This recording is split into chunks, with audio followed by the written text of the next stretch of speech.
예,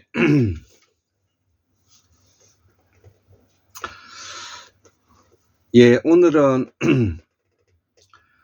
2023년 9월 29일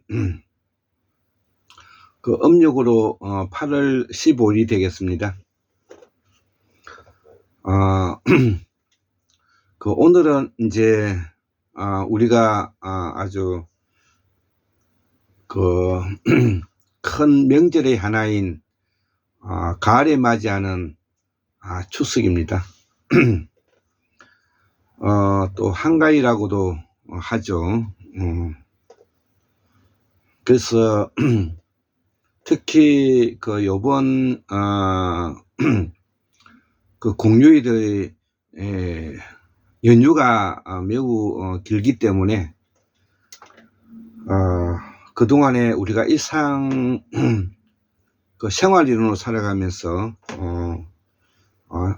좀 버겁고 또 이렇게 바빴던 분주했던 그런 그 마음을 조금이나 내려놓고 가족과 함께 또 이렇게 시간을 보내고 또 맛있는 송편이라든지 또 조기 같은 것을 구워서 먹으면 입맛이 돌죠. 옛날에 그 시골에서 그 클 때는 그 제사를 보통 12시 넘어서 지나지 않습니까? 그래서 그때는 12시를 넘어서 기다리다가 자버리기도 하고 또 기다렸다고 해도 이제 제사밥을 이제 보통은 나물밥에 비벼 먹고 하는데 졸음을 못 이겨 가지고 그 맛있었던 그 제사밥이 입에 들어가는지 코에 들어가는지 모르게 그렇게 보냈던 그 기억이 납니다. 그래 지난날을 이렇게 되돌아보면 그 시골 음식이 그 맛나게 느껴졌던 것은 그 집안의 간장 맛이라는 것을 이제 새삼스럽게 느낍니다. 저도 이제 이제 연로하신 부모님이 계시기 때문에 가끔 이제 떡국을 끓여 먹는데 조선 간장을 좀 넣고 끓이는 거하고 일반 그 소금 간장에 하는 거하고는 맛이 완전히 달랐습니다. 그래서 그 집안의 그 간장 맛이 그 집안의 음식의 비결이다. 저는 그렇게 결론을 내리면서 오늘은 이 추석 특집으로서 저는 저희 신분이 생활인이라고 제가 명명합니다. 생활인은 우리 헌법상 민주공화정의 주권자이고 이 나라의 주인이죠. 그래서 이 나라의 주인으로서 살아가면서 하고 싶은 이야기를 하는 것은 당연한 것입니다. 그렇기 때문에 요즘은 제가 부천 사는데요. 부천 살다가 그 송내역 앞에 그 검찰청과 법원을 지나가면 저는 그 검찰청에 근무하는 검사와 법원에서 근무하고 있는 판사들이 너무 우습게 보이는 거예요. 씁쓸합니다. 그들 옛날에는 판검사 그러면 대단히 놀랬지 않습니까? 그리고 이 공무 강산 박사님께서는 우리나라 사자놈들이 나라 다 말아먹는다고 옛날에 말씀하셨는데요. 판사, 검사, 변호사, 의사, 약사, 육사, 회사, 공사, 목사까지 포함했어요. 박사를 포함하죠. 온갖 사자들이 이 나라를 지금 현재 거들려고 있는 것입니다. 제가 또 비판의 어떤 마음이 이제 또 시작되는데, 오늘은 정치산책 135번째로서 우리나라는 성형과 독립운동가의 후손이 윤석열 정부 타도의 최전선에 서야 한다. 이렇게 제목을 한번 붙여봤고요. 우리 헌법을 수호하고 민주공화정을 바로 세울 때다. 예, 민주공화정을 바로 세울 때다. 여기 이제 제목인데요. 그래서 제가 한 카트를 좀 나누어서 첫째, 윤석열 정부를 탄생시킨 문재인과 이낙연을 민주화를 말아먹은 공주로서 비판한다. 여기 첫 번째 내용이고요. 두 번째는 공주 부여 충청 세력이 중심이 된 풍량족시 조남욱을 탐구하자. 여기 두 번째 내용이고요. 세 번째는 성형과 독립운동가의 후손들을 중심으로 지난 400년의 역사를 바로 세우자. 네 번째, 왜 우리 민주진보개혁 세력은 민주화를 이루지 못하는 원인은 무엇인가? 요거에 대해서 제가 네 번째로 설명하고 싶어 하고요. 다섯 번째, 민주진보개혁 세력은 민주화를 이루기 위한 대안은 과연 무엇인가? 여기에 대해서 이렇게 한번 설명해 보고자 합니다. 그래서 오늘은 특집이니만큼 좀 편안한 마음으로 이제 설명을 할까 합니다. 지금 이제 우리나라는 정치를 하는 집단이 이제 있죠. 대표적으로 이제 우리가 입법부의 국회의원이라고 할 수 있지 않겠습니까? 중앙정부에서는 국회의원이 있고 또 지방자치에서는 이제 지방의회가 있는 것입니다. 그래서 일명 이제 우리가 대통령을 배출시키고 여야가 있고 진영이 있고 보수와 진보가 있고 이런 어떤 바탕을 체제를 두고 우리는 민주공화정을 가지고 있는 국민이 주권되어 있는 나라를 우리가 가지고 있는 것입니다. 자, 그래서 이러한 내용들은 일단은 이제 접어두고 첫 번째, 윤석열 정부를 탄생시킨 문재인과 이낙연을 민주화를 말아먹은 공주로 비판하자는 것이죠. 그래서 저는 더불어민주당의 권리당원으로서 문재인과 이낙연에 대해서 이렇게 맹렬히 제가 비판할 수밖에 없는 것은 문재인과 이낙연이 궁극적으로 윤석열 검찰 쿠데타 승인을 용인하고 윤석열이가 권력을 잡는 데 일조했다는 이유 때문에 그런 것입니다.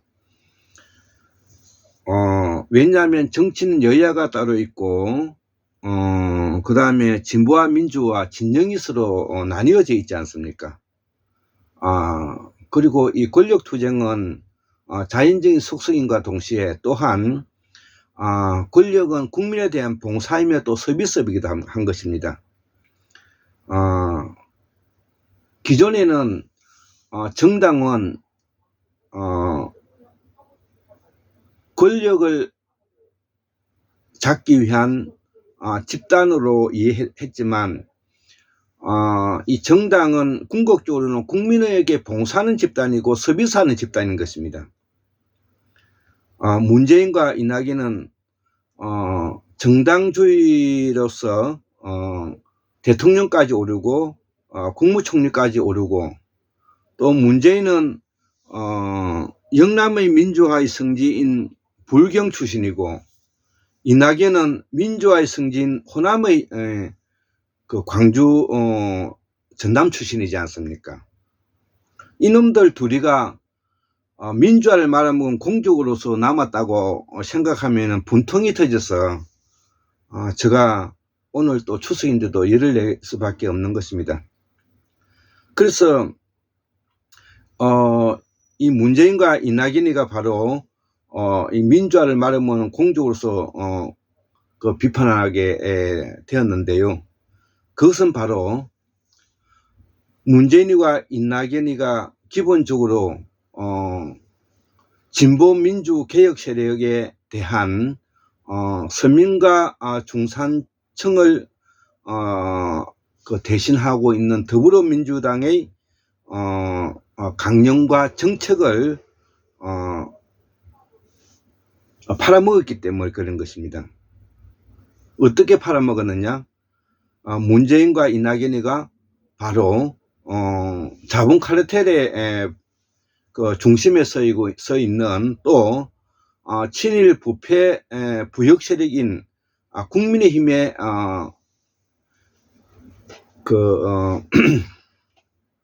짬짬이로 해서 더불어민주당을 보수화시켰던 원인에 한몫하기 때문에 그런 것입니다. 그래서 이 문재인과 이낙연은 서민과 중산층을 대신하지 않는 정책을 폈을 뿐만 아니라 자기가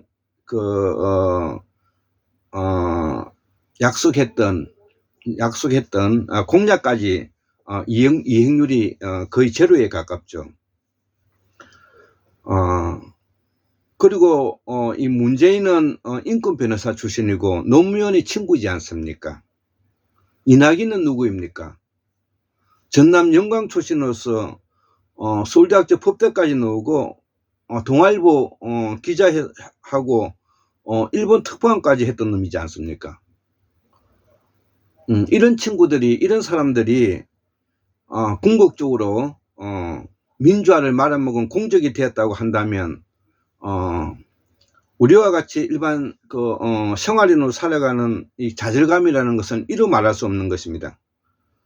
막말로 말해서 문재인은 대통령이라도 해먹고 이낙연은 최장기 국무총리까지 해먹은 놈이지 않습니까? 이들을 믿고 이들에게 우리가 의지하면서 살아가고 있는 생활인으로서 이 기층 민중들을 이렇게 뭐냐면은 조리돌림 했어야 될 일이 아니죠. 그렇기 때문에 제가 끊임없이 문재인과 이낙연을 비판하는 것입니다. 그래서 문재인은 저와 같은 불경 출신인데요. 제가 영남 창녕 사람이라고 하지 않습니까?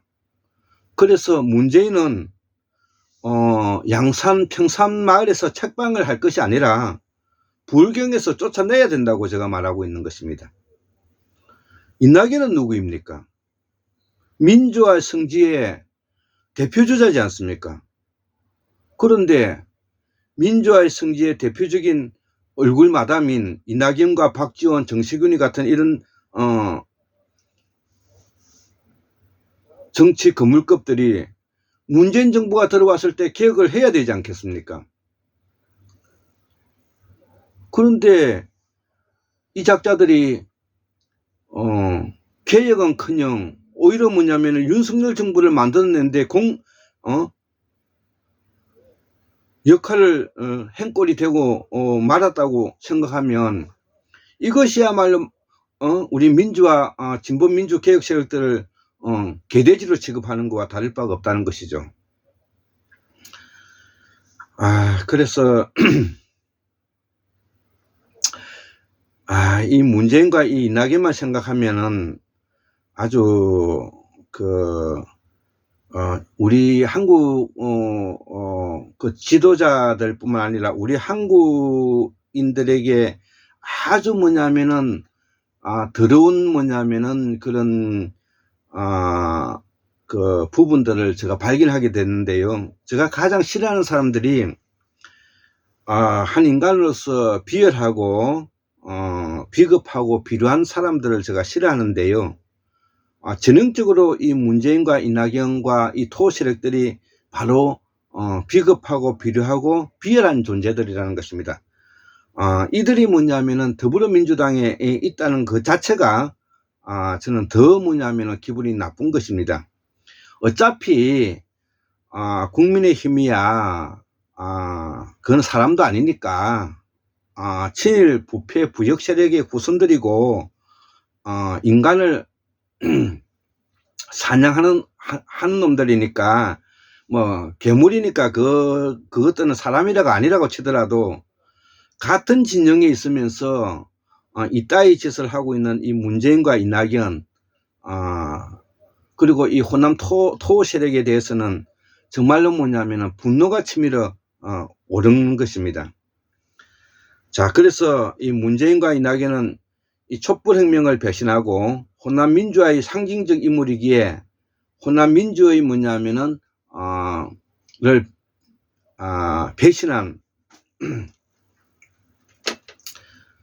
호남 민주화의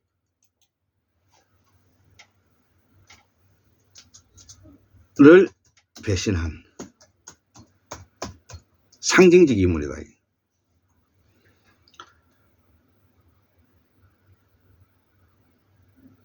무엇보다도 진보민주개혁 세력의 이름으로 가면을 쓰고 있게 더 나쁘다는 것이죠.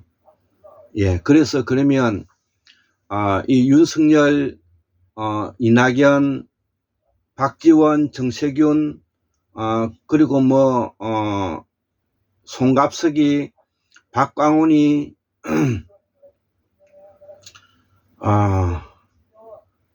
그리고 소위 문바들이라고 말하고 있는 이들이 가지고 있는 그 심리적인 배경은 무엇인가?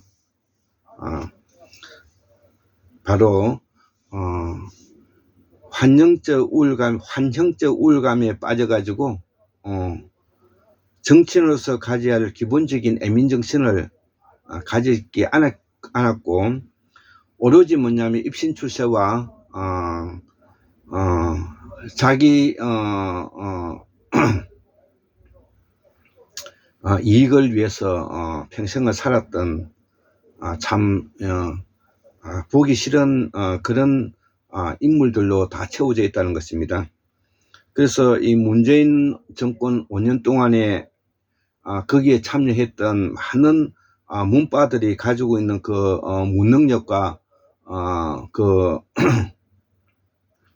실력 없음에 저는 놀라지 않을 수가 없고요. 그들을 생각하면 지금 현재 우리 더불어민주당이 가지고 있는 기본적인 자산에 상당한 그 회의감을 가지게 되는 것입니다. 그 회의감이라는 것은 다른 것이 아니라 실력이 없다는 것입니다. 공부가 덜 되어 있다는 것입니다. 이 부분을 앞으로 우리가 이 그 진보민주개혁 세력에서는 많은 고민을 하고 연구를 하고 탐구를 해야 될 것입니다. 훌륭한 인물을 발굴하고 훌륭한 학자를 길러내고 진보민주 계열의 훌륭한 철학과 사상과 이데올로기를 만들어서 앞으로 이것을 보정해가고 보완해가지 않으면은 안 되겠다. 이런 생각을 하면서 제가 앞 시간에 제가 강의했던 이제 우리나라는 이 성현과 독립운동가의 후손이 제1선에 전선에 배치되어서 솔선수범하고 노력하는 자세를 가지고 친일 부패 부역 세력들과 맞서 가야 되겠다 라고 생각을 하게 되었습니다. 자, 그래서 이러한 환영적 우울감에 빠진 이들이 어떻게 해서 그러면 만들어졌느냐? 그것은 바로 우리가 해방한 이후에 국가가 굴러가기 위해서는 엘리트를 중심으로 시험을 쳐서 발굴했죠. 여기에 이제 우리가 소위 말 사자 돌림, 아까 말하는 판사, 검사, 변호사, 뭐 기자를 포함해서 그다음 의사, 약사, 공사, 육사 이런 사자 돌림에 이들에게 엄청난 혜택을 주면서 이들을 뭐냐면은 키워왔는데 이들이 이제 궁극적으로는 문바에 포진되어 있고 여야를 떠나가지고 우리 한국 사회에 지금 현재 기득권 세력으로서 오히려 타도 대상으로 지금 현재 되어 있다는 것이죠. 그래서 사자가 이제 이 나라를 망치고 있는 우리가 역사학계도 마찬가지죠. 식민사관이라든지 강단사학이 다 그런 것인데요. 자, 그래서 이거를 모두 다 총종합 정리해서 제가 생각했던 부분이 이제는 우리나라도 친일 부역 부패 세력에 맞서기 위해서는 우리나라의 성형과 독립운동가의 후손들과 떠드는 진보민주 계열의 시민혁명으로 바탕을 두고 있는 그 인물들이 이제 전선에 배치되어야 된다, 이 이야기를 하고자 하는 것입니다. 자, 그래서 우리가 기본적으로 오늘날에 이렇게 된 것은 바로 이들 환영적 우울감에 빠져 있는 소위 말하는 엘리트 출신들이 카르텔화해서 이 정치개혁뿐만 아니라 교육개혁, 언론개혁, 사법개혁, 금융개혁을 하지 못했기 때문에 이제는 빈부격차가 첨예화되고 인권이 불평등하고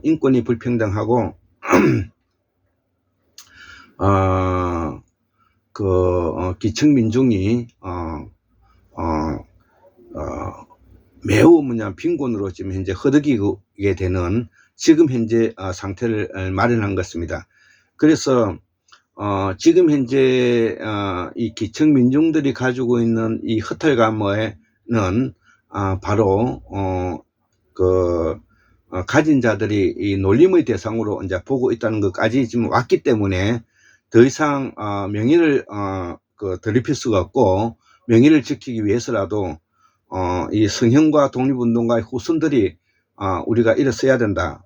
최전선에 이제 일어서서 우리가 싸워 나가야 된다. 이 이야기를 앞 시간에 제가 했던 것입니다.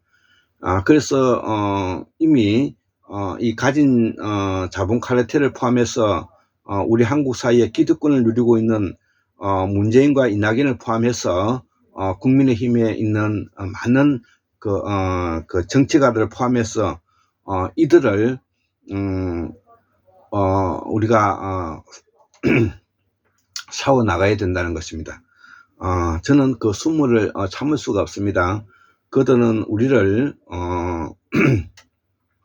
욕바지의 대상으로 보고 배설물의 대상으로 보고 개돼지로 취급하고 있는 이 수모를 생활인의 한 사람으로서, 국민의 주권자의 한 사람으로서 도저히 참을 수가 없습니다. 그렇기 때문에 이제 우리가 윤석열 정부와 정부를 위해서 우리가 세차게 뭐냐면은 투쟁해 가야 되고 싸워 나가야 된다. 그래서 국민의 한 사람으로서 오늘 추석 특집으로 이 강의도 하는 것입니다. 자, 두 번째 이제 이야기하고 싶은 것이 요거는 상당히 좀 민감한 부분이기도 한데요. 그렇지만 이걸 하지 않을 수가 없는 것입니다. 박정희가 대구 경북 권력이죠. 김대중이 호남 권력이라고 해도 되죠. 우리가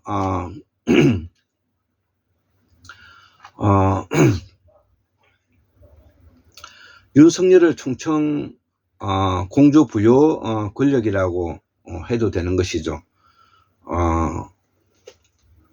그 이유는 윤석열이가 충청도, 아버지가 충청도여서 충청 권력이라 말하는 것이 아닌 것입니다. 왜 윤석열이가 공주 부여 충청 세력이라고 말을 하면 그 뒤에는 풍량조시 조나무기가 있다는 것이죠. 삼부건설을 말하는 것이죠. 삼부토건입니까? 예, 이 회장인 이 조나무기가 바로 공주 부여의 맹주이고요. 서울대학교 그 법대 선배이기도 하고요.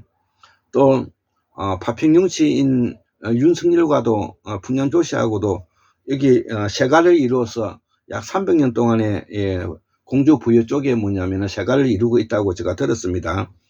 자, 그래서 우리가 그 지역에 태어나서 그렇다는 것이 아니라 그 지역에 태어났으면서 여기에 뭐냐면 특히 풍량조시 조나무기의 그늘에 있기 때문에 제가 이 말을 하는 것입니다. 조나무기가 바로 키운 인물이 누굽니까? 김건희지 않습니까? 김건희가 누구입니까? 바로 윤석열 검찰 권력을 이용해서 온갖 뭐냐면은 우리 한국의 여러 가지 제도를 뭐냐면은 농락하고 있는 집들이지 않습니까? 엄마를 포함해서 오빠를 포함해서 본인을 포함해서 말이에요. 그렇기 때문에 저는 이 공주 부여 충청 세력이 중심이 되는 이 풍량조시 조나무를 우리가 탐구해야 되고요. 이들이 구한말에 나라를 말아먹은 세력들에 들어가는 것이죠. 그래서 저는 조선을 망하게 한 내 가문이 있다고 생각하는데 크게 그것이 바로 누구냐? 왕족인 전주이씨죠. 전주이씨. 그 다음에 풍량조씨 안동김씨. 그 다음에 민비를 둘러싸고 있는 영민씨가 바로 이 4대 가문인데요. 전주이씨, 풍량조씨, 안동김씨, 영희씨가 이 조선을 뭐냐면 망하게 하였고, 우리가 동학농민혁명이라든지 기타 이런 것들이 바로 일본과 결탁해서, 관군이 함께 결합해서 국민을 탄압했던 그런 일들이기 때문에 우리는 이것을 공부하고 이것을 우리가 경계해야 되는 것입니다. 그래서 우리는 이 조나무기를 뭐냐면은 경계해야 되는 것입니다. 우리가 다시 뭐냐면은 이 나라가 망하지 않으라는 법이 없지 않습니까?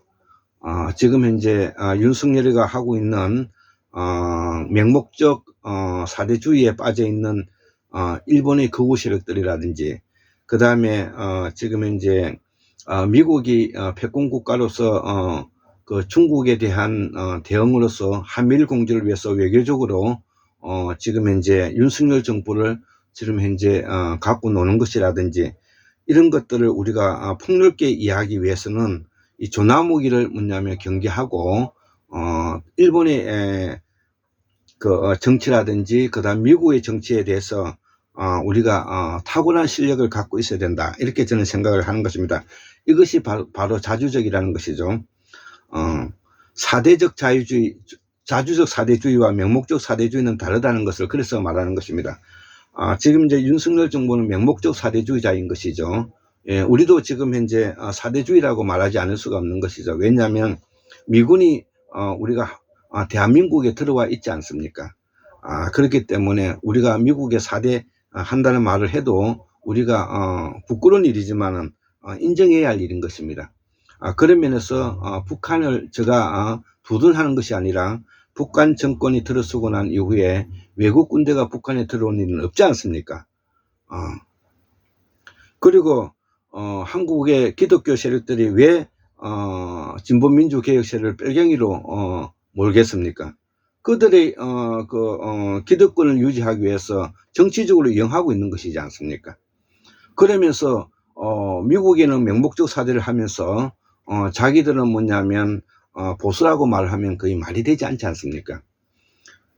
진짜로 보수되려면 우리 국력으로 우리 국가를 바로 세우고 그 바탕 위에서 우리가 이념적인 문제도 토론하고 또 연구하고 비판해야 맞지 않습니까? 그렇기 때문에 이러한 이율배반적인 행동을 하면서 보수를 내세우니까 가짜 보수, 그 쓰레기 보수가 되는 것입니다. 그래서 인간 자체가 뭐냐면은 비열하고 비류하고 비겁한 존재로서 환국의 후손으로서 뭐냐면은 온갖 더러운 모습을 다 보이고 있는 것입니다.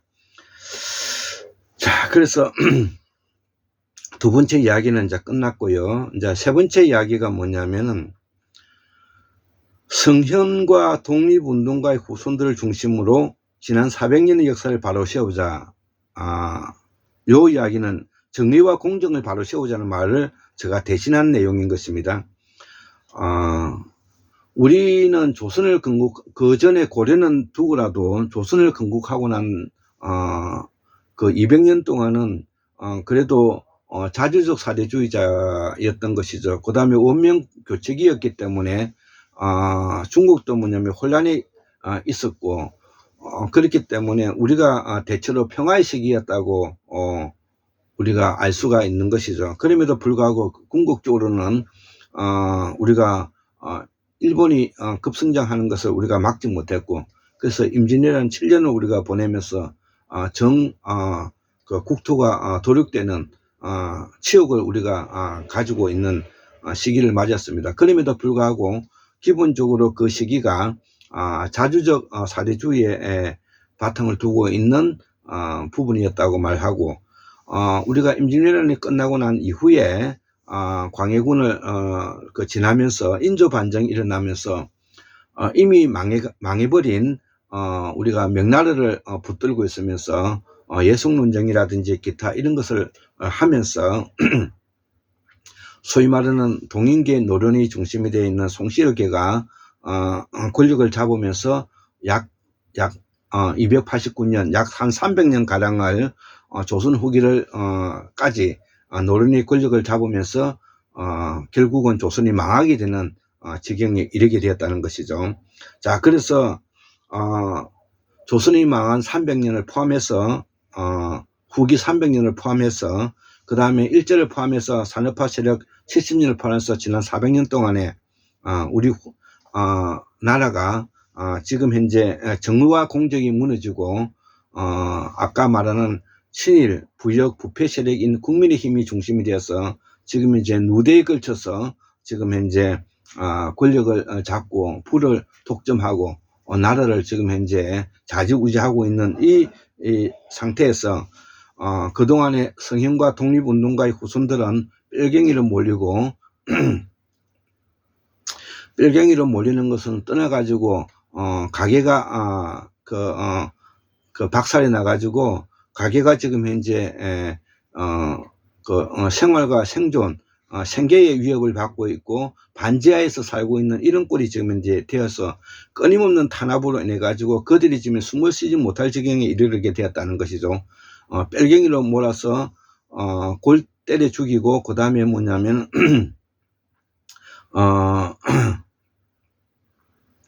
숙청했던 것이죠. 지난 400년 동안에. 자, 그래서 이 명명만 유지하고 있는 이 성현과 그 독립운동가의 후손들이 이제는 더 이상